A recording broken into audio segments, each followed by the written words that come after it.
अस्सलाम वालेकुम। देखें भाई, हमने 30 डेज़ का प्लान बनाया है एमडी कैट की तैयारी के लिए। काफ़ी बच्चे सफ़र कर रहे हैं, टेंशन में हैं, परेशानी में हैं, स्ट्रेस बढ़ रही है, एंजाइटी बढ़ रही है। बढ़नी तो नहीं चाहिए भाई, चिल करना चाहिए। तो उस चिल करने के लिए हमने सोचा कि तबीयत मेरी ख़राब थी, 2-3 दिन एकेडमी भी नहीं आया था, घर बैठा था। घर बैठे सोचा आपके लिए कुछ करूं। तो देखें, मैंने आपके लिए प्लान बनाया है 30 डेज़ का। अब 30 डेज़, आज 27 अगस्त है, जुलाई है और 27 अगस्त को आपका पेपर है। उस तक कैसे पहुंचना है, क्या क्या करना है अभी, ठीक है ना। तो मैंने क्या किया है, इन 30 डेज़ को 3 पार्ट्स में डिवाइड किया है। पहले 10 दिन, दूसरे 10 दिन और फिर तीसरे 10 दिन, ठीक है। अब करना क्या है भाई, देखें पहले तो कोर्स को देखें। अब बायो के आपके टोटल चैप्टर हैं 13 पीएमडीसी में, केमिस्ट्री के हैं 19 और फिज़िक्स के हैं टोटल 13। बाकी इंग्लिश तो नाम की नहीं है, थोड़ी है बहुत। तो कुल मिला के सिलेबस बहुत थोड़ा है भाई, ठीक है। अब इस सिलेबस को मद्देनज़र रखते हुए हमने पहले 10 दिन क्या करना है ये सुने। पहले 10 दिन अब चूज़ किए भाई। पहले 10 दिन में क्या करेंगे हम, जो टिपिकल चैप्टर्स हैं फ्रॉम ईच सब्जेक्ट वो चुनेंगे। जैसे जैसे मैं आपको बताऊं, क्या बताऊं, मैं बताऊं कि भाई मैंने चुने हैं 3 चैप्टर फर्स्ट ईयर में से, 3 इंटर में से। 3 कौन से फर्स्ट ईयर में भाई, मैंने वायरस चुन लिया, मुझे डिफ़िकल्ट लगता है। मैंने एनिमल चुन लिया और मैंने बायो एनर्जेटिक्स चुन लिया। और इंटर में मैंने कौन से चुने हैं, सुने इंटर के भाई। इंटर का मैंने जेनेटिक्स चुन लिया, इंटर का मैंने एवोल्यूशन चुन लिया और केमिकल कोऑर्डिनेशन रट्टे वाला है। तो मैंने बायो में मैंने समझा, मैं स्टूडेंट हूँ, अगर मैंने समझा ये मेरे 6 चैप्टर जो है ना मुझे डिफ़िकल्टी पेश कर सकते हैं, तो मैंने इनको टेक्निकल समझ लिया। बाकी तो हलवे टाइप हैं, सर्कुलेशन ये वो, बैक्टीरिया, बायोमॉलिक्यूल, सेल, एंजाइम, ये तो हलवे हैं। तो पहले में 10 दिनों में क्या करेंगे, अभी सब्जेक्ट चूज़ कर रहे हैं, ठीक है। हमने 6 सब्जेक्ट चैप्टर चूज़ किए हैं बायो में से। 13 चैप्टर में से 6 चुन लिए। ऐसे केमिस्ट्री में आएंगे और केमिस्ट्री में मैंने चुन लिए 3 और 3 या 3 और 4, मतलब टोटल 7 मुझे डिफ़िकल्ट लगते हैं आउट ऑफ 19। और फिज़िक्स में भी मैंने, फ़िज़िक्स तो है ही डिफ़िकल्ट नहीं, आप पीएमडीसी के सिलेबस को देखें, 8वां, 9वां, 10वां और 11वां ये चैप्टर मेरे ख़्याल में डिफ़िकल्ट हैं।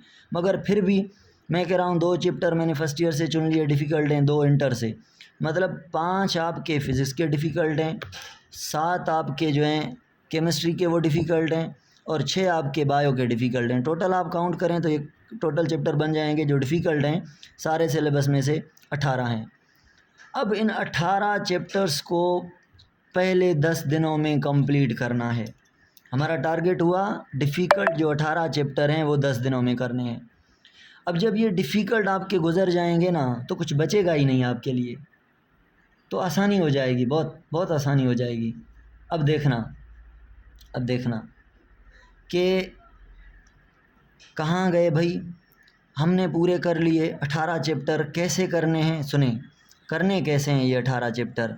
अब चैप्टर हैं 18, दिन हैं 10 और ये कुल आपको 2 चैप्टर, मेरे ख्याल में, एक मिनट कॉल आ रही है, ये 2 चैप्टर पर डे पढ़ेंगे ना आप, ये आपके 18 चैप्टर कंप्लीट हो जाएंगे। 2 चैप्टर बस, 2, और तभी 2 करें तब भी आपके 20 चैप्टर हो जाएंगे 10 दिनों में। अगर किसी से ये 18 चैप्टर 10 दिनों में नहीं हो रहे हैं तो इन दिनों को आप 12 कर सकते हैं, यहाँ पे 8 कर लें, ठीक है, ये ऊपर नीचे कर सकते हैं।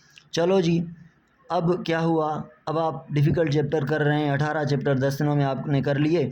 अब इनके साथ 30-30 मिनट आपको इंग्लिश को देने हैं। 18 चैप्टर भी करने हैं 10 दिनों में और उठने बैठने के टाइम, किसी भी time 30 minute only per day English को देने। इंग्लिश आपकी ऐसे हो जाएगी, ठीक है। अब कोई बच्चा कह रहा है कि सर मुझे 18 से भी ऊपर डिफ़िकल्ट लग रहे हैं, किसी को 20 डिफ़िकल्ट लगते हैं, किसी को 22 डिफ़िकल्ट लग रहे हैं। तो अगर ये डिफ़िकल्ट ज़्यादा लग रहे हैं तो इन दिनों को बढ़ा लें, 10 से 12 कर लें। अगर कोई कह रहा है नहीं सर बायो में सिर्फ ये हैं और केमिस्ट्री में 2 मुझे डिफ़िकल्ट लगते हैं, फ़िज़िक्स में 2-3, तो आप भले इनमें से दिन कम कर लें। मगर इन चैप्टर्स जो डिफ़िकल्ट चैप्टर हैं, टिपिकल चैप्टर हैं, इनको अच्छा टाइम देना है। मैंने इनको पहले तभी रखा है। अब ये जब पहले ये 10 दिनों में 18 चैप्टर हो जाएंगे ना, अब हम आएंगे सेकंड 10 डेज़ में। अब जो सेकंड फेज़ होगा जो 10 डेज़ का है, अगर वहाँ पे आपने ज़्यादा टाइम खर्च कर लिया है, 12 दिन लगा लिए हैं क्योंकि आपके चैप्टर शायद ज़्यादा थे, तो आपके 8 दिन बचे हैं सेकंड फेज़ के। चलो मैं 10 पे हिसाब कर लेता हूँ।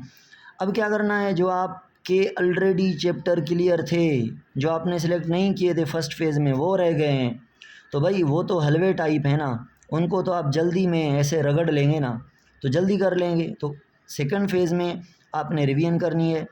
ठीक है, किसकी रिवीजन करनी है? सिंपल चैप्टर्स को अच्छे से पढ़ना है और सेम फर्स्ट फेज़ वाले जो टिपिकल चैप्टर्स हैं उनको फिर टच करना है। उनको टच, आज एनिमल किंगडम को टच किया, कल वायरस को साथ टच किया, किसी केमिस्ट्री के साथ का टच कर लिया। तो ये जो फर्स्ट फेज़ वाले हैं इनको छोड़ना नहीं, सेकंड फेज़ में भी रिवीजन करनी है थोड़ी बहुत, मगर ज़्यादा टाइम अभी सिंपल चैप्टर्स को देना है क्योंकि चैप्टर ज़्यादा हैं, सिंपल हैं, इसलिए हमने इनका थोड़ा टाइम रखा है। तो भाई जब ये हो जाएंगे, दोनों फेज़ हो जाएंगे, तो थर्ड फेज़ में आएंगे। अब आपके 20 दिन ख़त्म हो गए, अब आपके बचे हैं 10 दिन ओनली एंट्री में। अब इन 10 दिनों में आप थर्ड फेज़ में सारे सिलेबस को कवर करेंगे अगेन, सारे डिफ़िकल्ट को भी, सिंपल को भी। रट्टे लगाएंगे, जैसे मैं बायो के रट्टे बताऊं, वायरस के लगाएंगे रट्टे। ठीक है, वायरस के रट्टे लगाएंगे, हार्मोन्स रट्टे वाला है, एग्जाम्पल्स याद करने हैं, डेट्स फिगर्स याद करने हैं, साइंटिस्ट का कंट्रीब्यूशन देखना है, और सिलेक्टेड एरियाज़ की, मेजर एरियाज़ की प्रैक्टिस करनी है लास्ट दिनों में। मेजर एरियाज़, सबकी नहीं। जैसे मैं बायो में बता रहा हूँ भाई, एवोल्यूशन में डार्विन और लामार्क की डिफ्रेंशिएशन करनी है, एग्जाम्पल्स पर प्रैक्टिस करनी है, जेनेटिक्स पर प्रैक्टिस करनी है। जेनेटिक्स पर कौन से एरियाज़ हैं जहाँ पे प्रैक्टिस करेंगे? एक भाई ब्लड ग्रुप वाला जो सिस्टम है, मदर का ये जीनोटाइप है, फादर का तो बच्चे कैसे होंगे, बच्चा ये है तो मदर कैसी होगी, ये वो ऐसे। दूसरे इंडिपेंडेंट असॉर्टमेंट पे प्रैक्टिस करनी है। तीसरा पेडिग्री पर प्रैक्टिस करनी है, हेमोफिलिया, कलर ब्लाइंड, कैसे बीमारी ट्रांसफ़र होती है, क्योंकि ये बीमारी सिलेबस में है तो यहाँ पर आपने प्रैक्टिस करनी है। ठीक है, एनिमल पर प्रैक्टिस करनी है, एनिमल के मैंने नोट्स बनाए हैं, अभी अभी भेज रहा हूँ। वायरस की बनाई है मैं थी PDF, वो भेजी थी। एवोल्यूशन की बनाई थी, वो भी भेजी थी मैंने। एंजाइम के फैक्टर्स से बाउंसर लग जाता है, सेल मेम्ब्रेन से अच्छा क्वेश्चन बन जाता है। तो ये वो मेजर एरियाज़ हैं बायो में जहाँ से क्वेश्चन जो है ना टेक्निकल बन सकते हैं। तो इनको मेजर एरियाज़, बाकी आपके अकॉर्डिंग मेजर एरियाज़ पता नहीं कौन से हों, तो उनको कवर कर लेना है। ठीक है भाई। अब काफ़ी बच्चों का ये प्रॉब्लम होता है कि सर हम जो पहले 10 दिन हैं फर्स्ट फेज़ वाले, हम उसमें 18 चैप्टर तो कर रहे हैं, प्रॉब्लम आ रही है कि एक दिन में एक बायो, एक फ़िज़िक्स, एक केमिस्ट्री करें या एक दिन में एक ही सब्जेक्ट करें। तो ये भाई आप पे डिपेंड करता है। अगर आप ऐसा करते हैं मेरे जैसा कि मैं कोई एक टॉपिक पढ़ता हूँ और जब दूसरे पर जाता हूँ तो बीच में टॉपिक एक को छोड़कर दूसरे पर जाने में मुझे 30 मिनट लग जाते हैं, हाफ आवर 1 आवर भी लग जाता है, पता ही नहीं चलता। तो अगर आपके साथ भी ऐसा होता है कि सब्जेक्ट को चेंज करने से टाइम का कंज्यूम हो जाता है, मोबाइल उठा लिए, वो कर लिया, तो आप ऐसा करें, इन तीनों को ना करें, एक दिन में एक सब्जेक्ट करें। उसके भले 2 चैप्टर कर लें, 3 कर लें, बड़ा है तो एक ही चैप्टर कर लें, कोई बात नहीं। कभी आपका एक चैप्टर होगा, कभी 2 होंगे, कभी 3 होंगे, कभी 4 होंगे। ये डिपेंड करेगा डे टू डे वेरी और आपकी लेवल पर और चैप्टर की लेंथ पर। ये नहीं करना, हाँ ये करना है कि 10 दिनों में आपके 18 होने चाहिए। ज़रूर नहीं तो कि रोज़ 1 डे में 3 होने चाहिए, एक दिन में 2 होने चाहिए, 2 से कम, 2 से ज़्यादा चलेगा। ठीक है भाई। तो एक सब्जेक्ट को पढ़ें एक दिन में तो अच्छा रहेगा। अगर आप टेंशन बढ़ रही है तो, अगर नहीं बढ़ रही तो सारे मिला के पढ़ रहे हैं तो अच्छा है, ठीक है, चलेगा।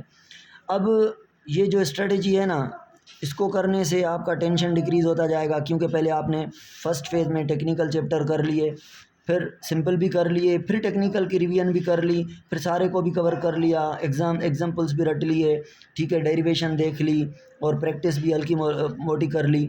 अब आपके जो टाइम तो पूरा हो गया है, ये करने से आपका टेंशन कम हो जाएगा, टाइम सिक्योर हो जाएगा आपका। अच्छे टाइम टेबल पर काम करेंगे तो अच्छा रिज़ल्ट आएगा इंशाल्लाह। ऑल एरियाज़ आपके टच हो जाएंगे। ठीक है, और अकॉर्डिंग टू नीड किसको कितनी इज़्ज़त देनी चाहिए उस चैप्टर को आप चुन लेंगे पहले, फ़िज़िक्स में ये, केमिस्ट्री में ये, अपने एरियाज़ के अकॉर्डिंग। ठीक है, मैंने सिर्फ बायो में एग्जांपल लिए हैं कि ये 6 चैप्टर डिफ़िकल्ट हैं जो मुझे लगता है कि बच्चों को प्रॉब्लम करते हैं। आपके अकॉर्डिंग में भी कुछ और हो सकते हैं, ठीक है ना भाई। अब एक और बात, अब आखिरी 10 दिनों में आपने क्या करना है, न्यू हाइलाइटर लेने हैं 2, ठीक है।